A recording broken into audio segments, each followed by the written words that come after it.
I always kind of sit next to Father Weary, and I've done some retreats with him as well. He's up at Lewistown right now, and I don't know if you know him. He's not been assigned to this area, but he always likes when his name is being quoted in Scripture, to pray always without becoming weary.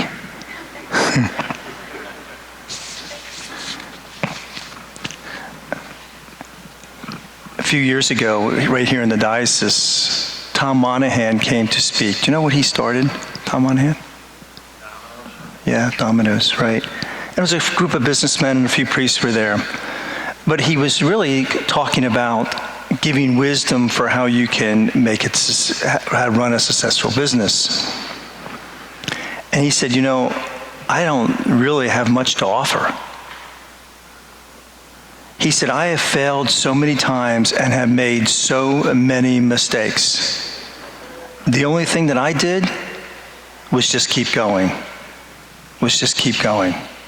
And he literally started with a pizza shop and grew that. And of course, he really kind of pioneered the delivering of pizzas, really kind of where they made his mark. Excuse me. Walter Payton gained 16,726 yards in his 13-year career for the NFL. That's more than 9 miles. But you know what's impressive about that? He was knocked down every 4.5 yards of that. Interesting, isn't it? 9 miles and knocked down every 4.5 yards. We know the value of perseverance, don't we? And that's what this gospel's about. I was reading some great articles this past week. One of them was on Arthur Ashe. He underwent heart bypass surgery in 1983. And during his blood transfusion, he picked up AIDS. And that's before they were checking that. But, and he went to speak to a college. And he said, so many people asked him, he said, you ask, why me? And he said, it started getting him to think. He said, I've won Wimbledon. I've won the US Open. I've made a great living playing a sport, professional tennis. He said, I have a wonderful wife, great kids. I got a wonderful education that was free from UCLA. He said, we need to ask ourselves, why me? Why me did I get all that?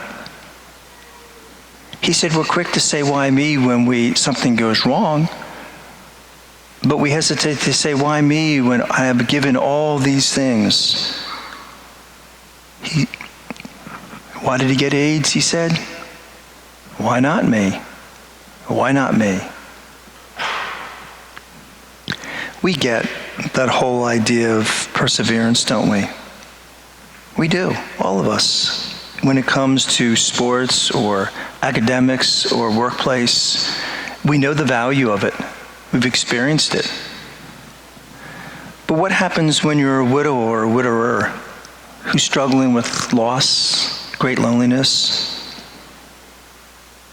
What happens when you're either in grade school, high school, college student struggling with being left out? Or those concerned with finances or health issues? What do we do? What do we do? We imitate the woman in today's gospel, don't we? We don't give up. We don't give up. Matilda Graham, it was a beautiful little epitaph on her tombstone. It said this: Matilda Graham has gone to rest. She now reclines on Abraham's breast. Peace at last for Matilda Graham, but not for Father Abraham.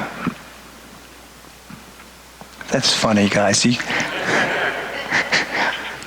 I think the weather's gotten you a little bit, huh?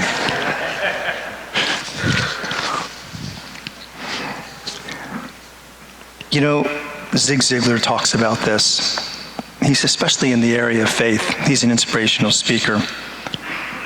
he said, the culture influences us and conditions us. And then he related to an experiment he saw with fleas. He said it was amazing. They put these fleas in jars and with a lid on it. And he said they keep jumping up. And they'll hit the top of the lid. He said after a little bit, he said it's not a very long time when they hit the top of the lid. They'll stop hitting the top of the lid. He says so they'll just jump up short, a little bit less than the lid. He said at that point you can just take the lid off and the fleas won't jump out. It's amazing, he said. These fleas are very capable of jumping out of that jar. But they won't, because they're conditioned. They're conditioned not to.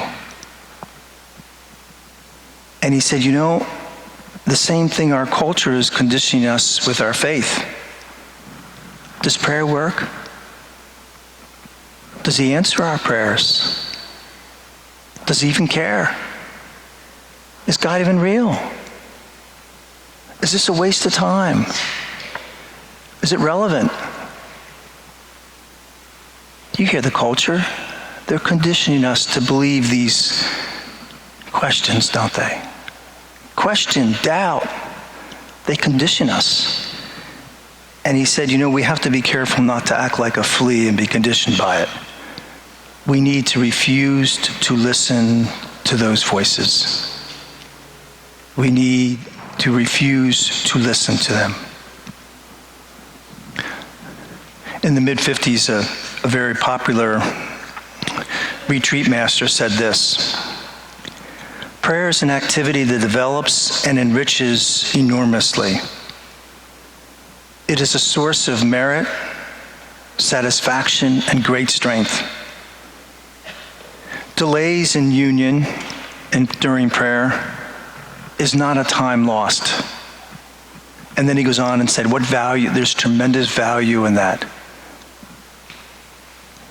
He said, just because we delay, but he said there's tremendous value that happens when our prayers aren't heard.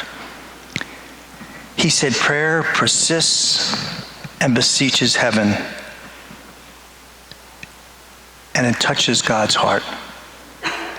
And God in turn touches our heart. Interesting, isn't it? Prayer that persists and beseeches heaven touches God's heart. And in turn, he touches ours. And so today, my friends, it's good for all of us, to imitate the faithfulness and perseverance of the widow. God bless you.